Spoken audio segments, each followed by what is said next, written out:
Hello, my name's Ella. I'm 28 years old and I just put my mother-in-law from hell in her place. But before I tell you what went down, let me give you some backstory. My husband Curtis and I met when we were in our senior year of college. We happened to be in the same elective and we got to talking. Before long, we were dating. Curtis is truly the best man I could have ever asked for. He's loving, caring, kind, and very supportive of everything I want to do. He's always had my back no matter what. After Curtis and I graduated, we decided to focus on our careers for a little bit. We moved in together and life was going pretty well. Curtis secured a pretty good desk job and I worked as a manager at our local coffee shop. We didn't have a lot of disposable income, but we made enough. After about 2 years of focusing on our careers, we decided to get married. That was truly one of the happiest days of my life, and my life only got better from there. But I was not entirely happy with my job. I struggled really hard to get a job in my field, but I mostly only managed to get responses from companies and businesses that seemed shady. Until one day, I managed to get a call back from a pretty well-reputed organization. The only drawback was that I would only be paid after my first month with them. I would get paid a base salary, of course, but that amount was practically nothing, and even when I would get paid properly, it would depend on how much work I did, clients I secured. The plus was that I got to work from home. Now, I knew that this wasn't exactly the best job opportunity, but I also knew that having this firm in my resume would boost it and allow me to get better jobs later. After a lot of lengthy discussions with Curtis, we decided that it would be best for me to take up that job. The issue was the pay cut. I would no longer be contributing to the household expenses the way I did. Not to mention the lease on our apartment would be ending and we wouldn't be able to afford the rent and survive without me contributing. So we decided to ask Curtis's mother, Ruby, if we could stay with her. So, Mom, we kind of need to ask you for a favor. Yes, what is it? We're in a really bad place financially right now. Curtis, I have no money to give you. No, we don't need the money. It's just that we need a few months to just properly save up. Okay? And Ella has found herself a better job right now, so we know we can start saving properly. We were just wondering if maybe you'd be open to us living with you for a few months. Oh. It's just that our lease is ending next month and the rent has increased a little too much above our budget. It would be really wonderful if you could help us out. How long would you intend on staying? Not more than 7 months for sure. And will you be contributing towards utilities? We will, at least to the best of our ability for the first 3 months. After we have found our footing, we'll pay for everything that can be split. And what do I get out of this? Huh? If I let you both come live with me, what do I get? You get free shelter? And me? Well, we'll take care of all the household chores and errands, if that helps. That might. I've recently joined our neighborhood's women empowerment group. It's really nice, and I do want to spend as much time as I can there without having to worry about coming back home with a lot of things to do. We promise you that we'll take that off your shoulders. I'm very particular about the way I like things, so you will have to watch out. That won't be a problem. All right then, move in whenever you have to, although do give me a week's notice so I can prepare the spare bedroom for both of you. I will admit that I was severely thrown off by how Ruby asked us what she would get in return for letting us stay there. I mean, if my son ever asked me if he could move back in with me because he was struggling financially, the answer would have been a resounding yes, no questions asked. Curtis was also thrown off by it, but we decided that it was best not to dwell on it. I especially didn't want to think about it too much because I had a lot of mixed feelings about Ruby. Ruby made it very clear from the start of Curtis and I's relationship that she was very indifferent towards me. Sometimes she wouldn't even acknowledge me. Thinking about the way she treated us would only make me dislike her, and I didn't want that to ruin our relationship. We eventually moved into her place after our lease was done. Initially, Ruby was respectful of our time and space. I also began working at my new job, so sometimes when Ruby would come home, she'd see me sitting on my laptop. She'd shoot me a look of disgust and move on. I let it go once again because I did not want to start something when there was no reason to. Curtis and I made sure to do all the housework we could around the house. At first, Ruby didn't say anything about it, but then she slowly began to get aggressive about it. She'd come home in a happy mood, take one look around, and immediately get upset. She'd slam doors and throw her things around to show that she was upset. Once again, we never confronted her, and she decided one day she'd had enough. "This place is dusty. What have you been doing?" I've been working." "Lies. How dare you waste your time doing nothing?" "Ruby, I literally have my work open on my laptop in front of you. What are you going on about?" "I know that all you do is sit on your butt and scroll through social media." "Technically, that is a part of my job." "I don't care what values you were raised with, but as the only non-working member of this household, you have to clean and cook for Curtis and me." "I don't think that's happening. I do work. You just don't accept it because I work from home instead of in an office at a desk." "Are you trying to disobey me?" "No, I'm not." "You live under my roof and eat my food. I provide you with so much, and you repay me by being disobedient." "No, you don't work, and you live under my roof, and you are a woman. It is your duty to obey me. If I say that I want you to do something, you follow through without ever questioning it or talking back to me. Do you understand?" "Yeah, sure." "That's good. Let's start again tomorrow. When I get back home, I need to see that everything, and I mean everything, is spick and span. Not a speck of dust. You hear me?" "Yes." "Great. Now start making dinner." I felt upset and humiliated by the way in which Ruby treated me. She knew that us staying with her was kind of a low point for us, but the way that she just casually threw it in my face made me feel embarrassed to my core. So I stopped working and began to prepare dinner. My mind was a mess of emotions, and at many points I felt my tears threatening to fall out. But I kept them in. When it was time for dinner, Ruby came into the kitchen to see what I had prepared. She looked at it with mild disgust and said that she expected better from me. She ate it anyway, but she kept making comments about how she would have improved the recipe. Curtis was home in time for dinner, and he seemed surprised that I cooked, especially because the both of us had been planning on eating from out. He too remained silent when Ruby kept making her comments about my recipe, only because I motioned for him to keep quiet. But the second that it was only the two of us in our room, Curtis asked me why I had made food. "You made the food today?" "Kind of didn't have a choice." "What do you mean? Didn't we decide that we'd eat out tonight?" "Well, your mother kind of laid it into me today." "What are you talking about?" "Your mother began yelling at me as soon as she came home because the table was dusty.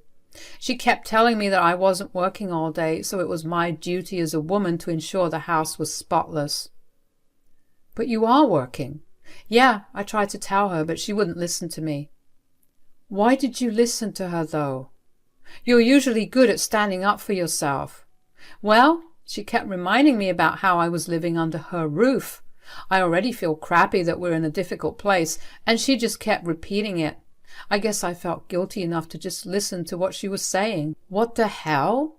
That's not okay. First of all, I promise you, we'll go apartment hunting tomorrow. I can't live in a place where you're not treated right. Secondly, I don't want you to listen to anything she says. I'll handle her." "We don't have the money to go apartment hunting." I can borrow some from a friend for a deposit. I'll do anything to make sure that you're comfortable in your own place. Oh, babe, no. Let's just wait it out.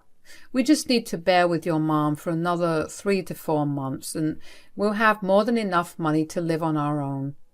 But you'll be exhausted every single day. Not if I do something. What are you thinking about? Isn't your mother part of some women empowerment group?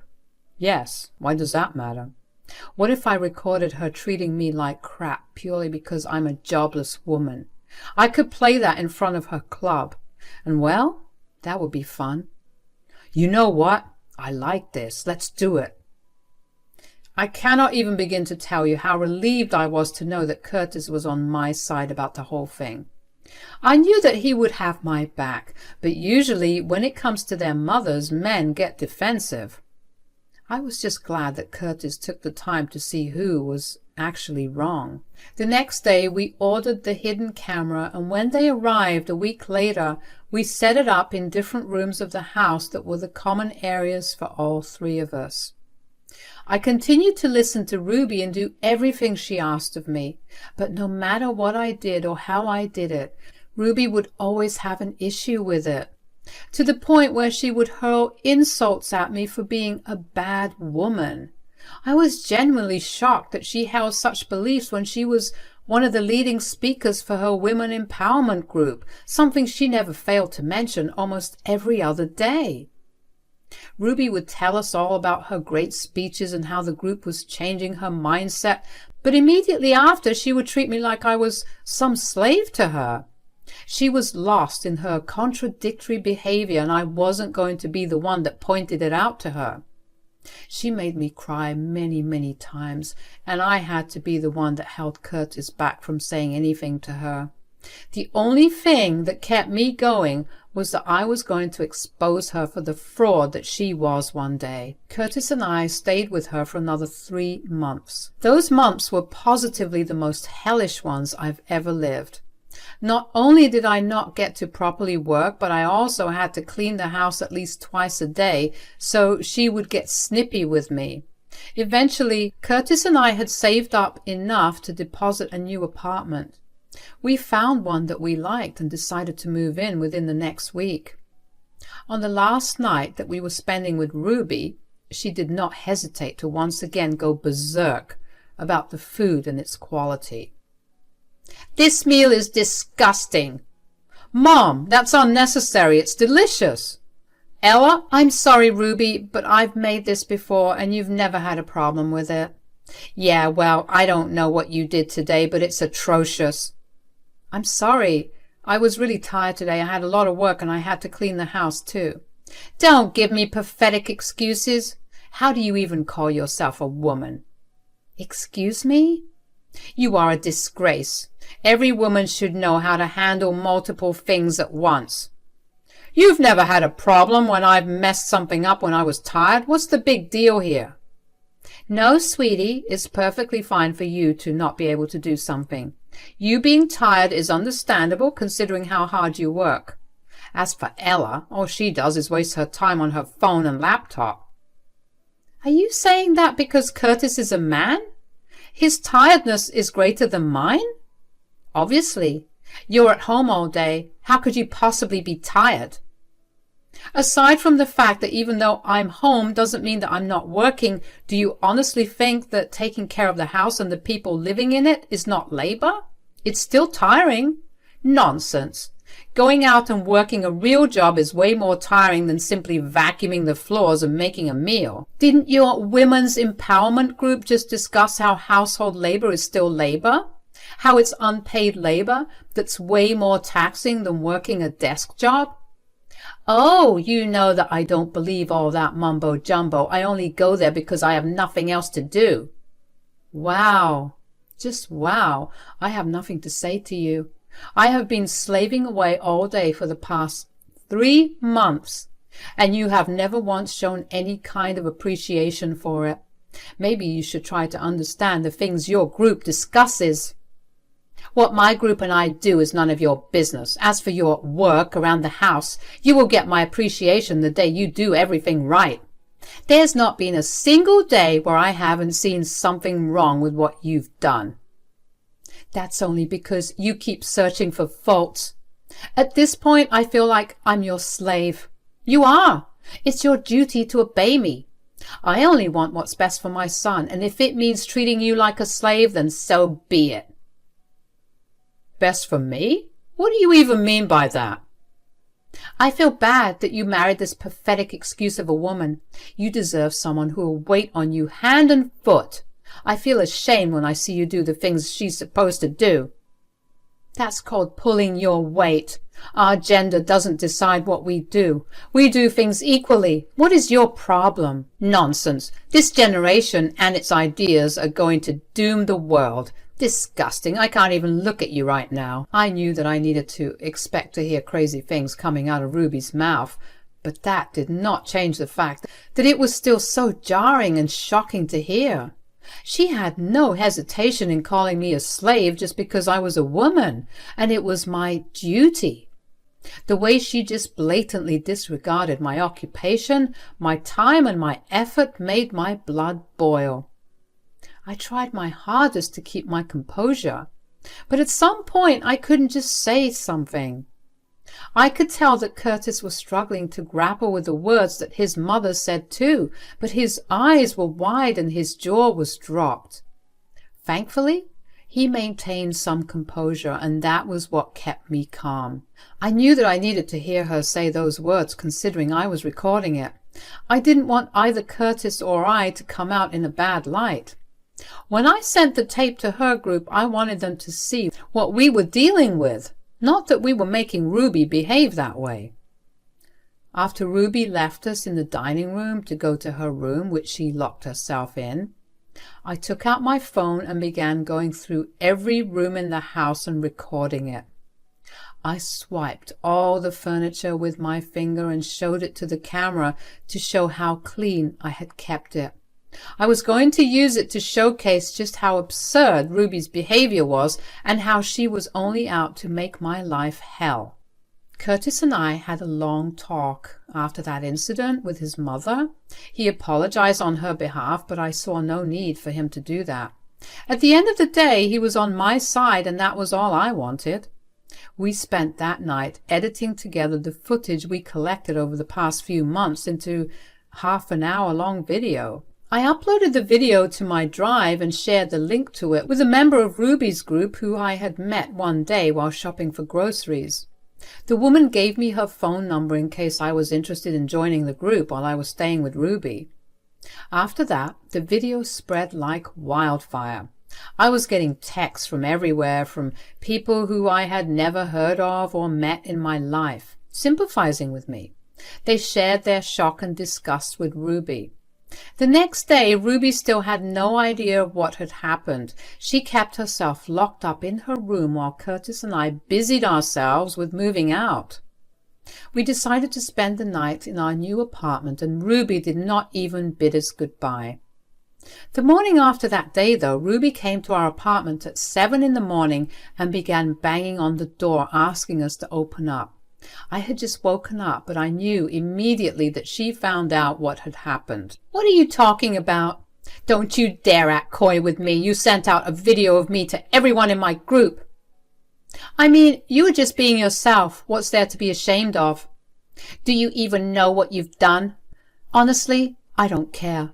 You made my life hell because you were so adamant about your beliefs. This is the least you deserve. I can never walk around in my own neighborhood. I can never step out of my house. My entire reputation has been tarnished, all because you wanted to get some petty revenge. What about the hit I took to my pay because you made me feel crappy for staying in your home? Do you even know why it took Curtis and me so long to find our new place? You don't work. You do not. No woman should be working, especially you." Wow. Even after everyone knows how you really are and you get embarrassed, you're still sticking to your views and trying to make me feel bad. Of course. What I think privately doesn't need to be broadcast to everyone. Well, when you broadcast to everyone that you're someone who believes in the empowerment and upliftment of women, you shouldn't be hiding your true values. You have no right to decide any of that. Sure, but there are women in this town that have been looking up to you. Don't you think it's unfair to them? Who cares about them? Clearly you do. If you didn't, you wouldn't be this ashamed. Everyone's talking about me. No one treats me with the same kindness they used to treat me with, and it's all because of you.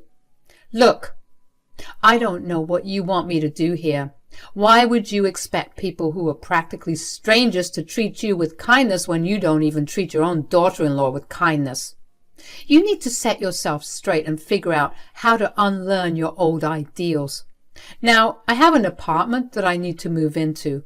Goodbye. Slamming the door in Ruby's face felt insanely amazing. All the tormenting that I bore with finally worked its way into being useful. Of course, Ruby didn't just stop at me slamming the door in her face. She kept harassing us over the next few days by either always coming over or by texting and calling us non-stop. Curtis and I ended up blocking her number and also getting a restraining order after she stalked us and cornered us at a work event that Curtis had. She never failed to keep telling me that I was the reason for her downfall, and she refused to acknowledge that she was the reason.